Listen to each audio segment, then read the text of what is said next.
je viens de prendre ma douche.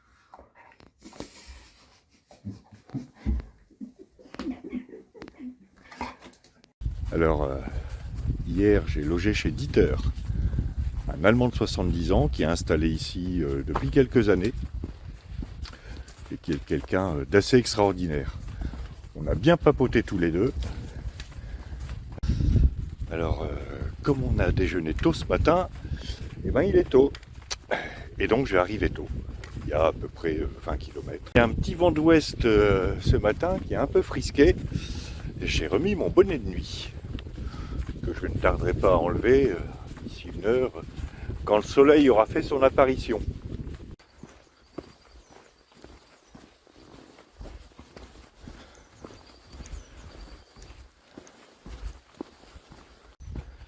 C'est toujours agréable de commencer la journée par ce genre de chemin en pente douce.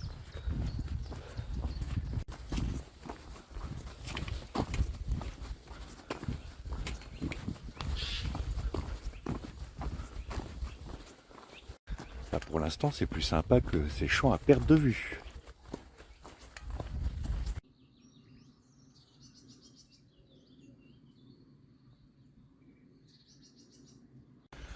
Avouez quand même que voir des vaches dans les champs, ça égaye le paysage.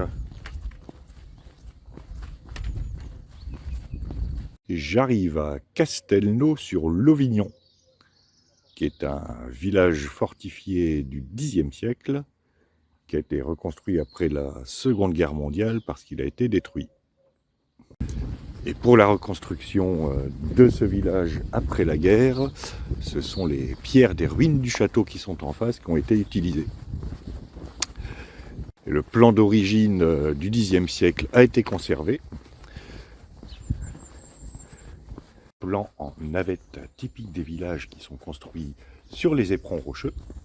Ce plan a été conservé. Et cet évidement dans le mur de l'une des tours du château, évidement que j'ai réalisé moi-même avec ceci, permet de voir que ce mur est constitué de 3 parties. Un parement externe en pierre de taille, un parement interne en pierre de taille et un remplissage en mortier et moellon grossier. Typique des châteaux du Moyen-Âge parce que faire un mur de 2 ou 3 mètres d'épaisseur, voire 4 mètres juste en pierre de taille, ça coûtait cher. Voilà, c'était la minute historico-architecturale de cette étape.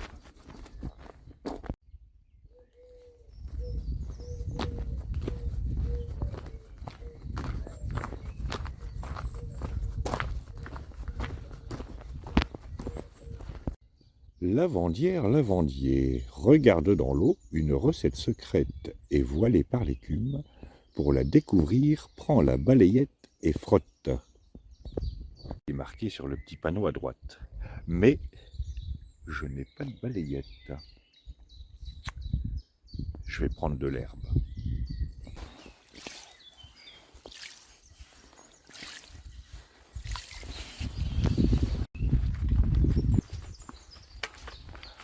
Bon, ben, pas plus de recettes que de beurre en broche, ou d'émissions de télé-réalité intelligentes. C'est vraiment l'arnaque ce truc.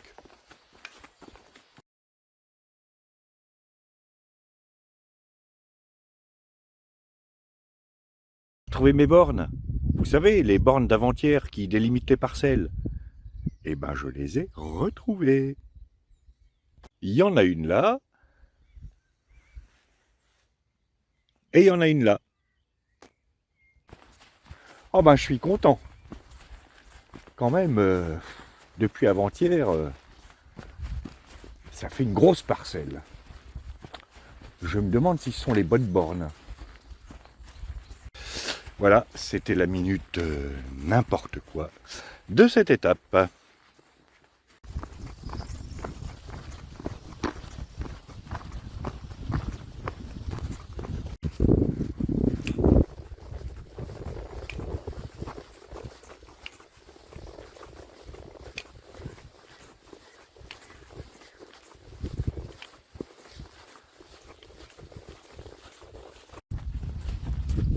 Je vais essayer de m'arrêter au bord de cet étang et d'écouter mon concert de grenouilles.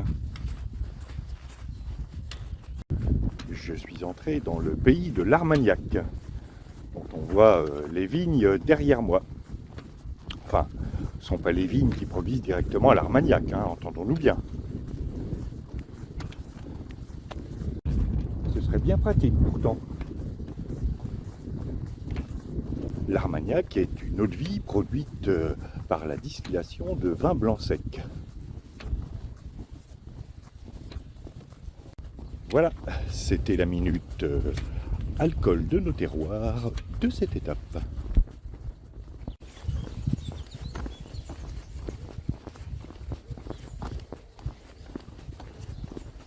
J'arrive à Condom. Condom qui s'écrit C-O-N-D-O-M. Et c'est un nom qui fait beaucoup rire nos amis anglais. Parce qu'en anglais, ça signifie préservatif. Alors je vais un peu plus loin que Condom. Mais comme il ne me reste que 6 km et qu'il n'est qu'11h30, je vais être obligé de m'arrêter au PMU. C'est absolument inhumain.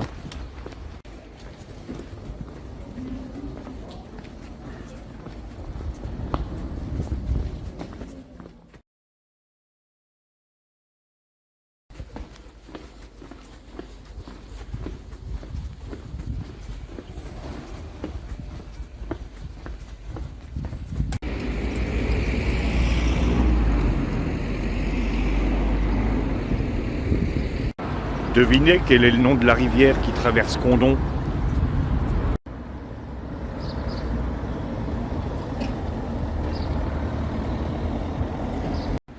Heureusement qu'ils ont mis un tréma sur le. J'aurais pu faire un mauvais jeu de mots. En attendant, je vais suivre les rives de la Baïse.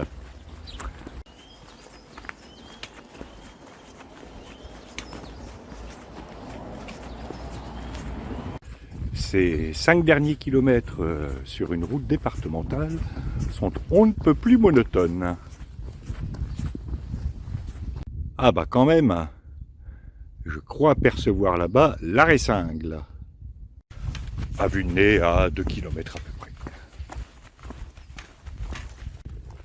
Alors l'arrêt Cingle, c'est le plus petit village fortifié de France, avec son château du XIIIe, son église fortifiée du XIIe, église fortifiée parce qu'il faut bien protéger le vin de messe. Alors c'est situé un peu en dehors du GR, mais comme mon gîte de toute façon n'ouvre qu'au minimum dans 2 heures, moi, je vais faire un petit tour au village. Ce qui est étonnant, c'est que le tracé du GR ne passe pas dans le centre de l'arrêt Cingle. Alors que souvent, ce tracé est dévié pour passer dans le centre de village qui présente plus ou moins d'intérêt. Je ne sais pas pourquoi il ne passe pas ici. Alors qu'il faut avouer que l'arrivée sur le village est super sympa.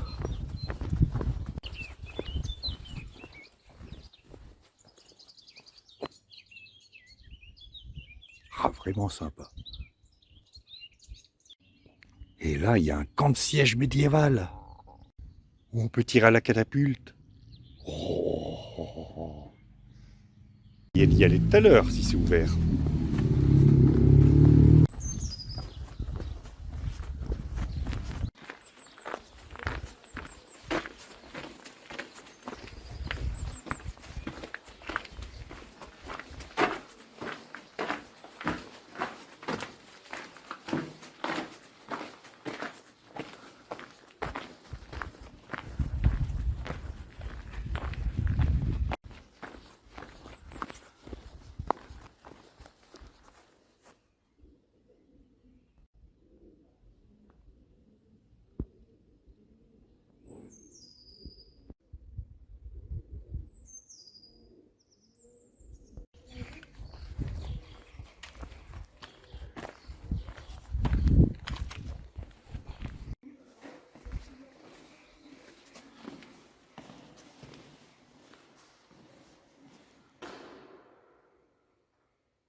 j'adore.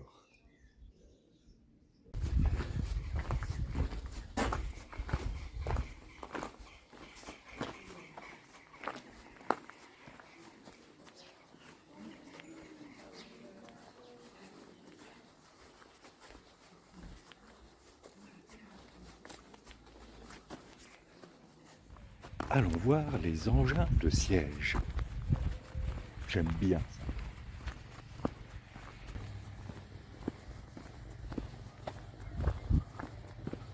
Bouge-toi les oreilles, attention, ça va faire très très mal. Hein. Bon alors attention, bouchez-vous les oreilles. Attention là, ça va, la trompette. Hein. T'es prêt pour la trompette là? Attention les oreilles, hein, ça va décoiffer.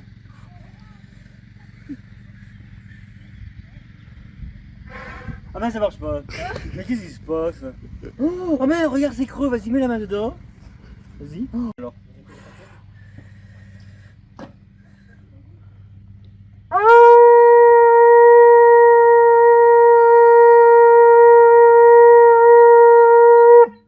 Et boum. Oh oui, c'est à l'attaque du château. Ouais. Boum. Oh bravo, encore un petit peu. Oula.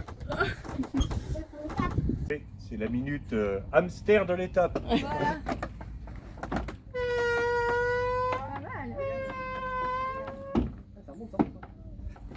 C'est dur? En fait, il faut monter assez haut. Non, c'est pas dur. C'est pas dur. En fait, faut juste monter. Ouais, c'est ça. Ouais, faut pas rester à plat, quoi.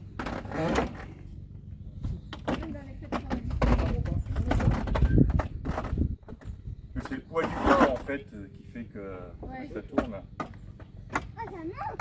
Ouais. Faut tirer pour nous vite. 1, 2, 3, tirez. Oh bravo, ben là le tir est magnifique. Et le chien? On peut lâcher la jambe. Avec la chèvre en plus. Et qui va chercher le boulet? Comme ça, je suis prêt à affronter le soleil espagnol.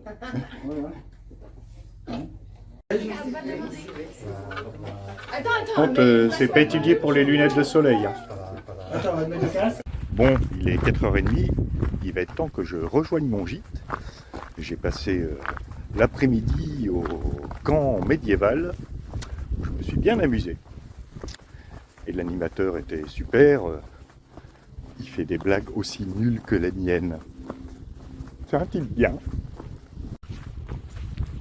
Alors mon gîte se situe au lieu-dit Cahuzac. Ça s'écrit comme le ministre des Finances qui avait un compte en Suisse. Avec un peu de chance, je vais trouver une valise de billets. Et voilà mon gîte. Fin de cette étape de 21 km. Demain, je traînerai moins parce que j'aurai entre 28 et 29 km à faire. Voilà, donc le site sera mis à jour assez tard, hein, vu que j'arrive tard au gîte. En attendant, je vous dis à demain pour de nouvelles aventures.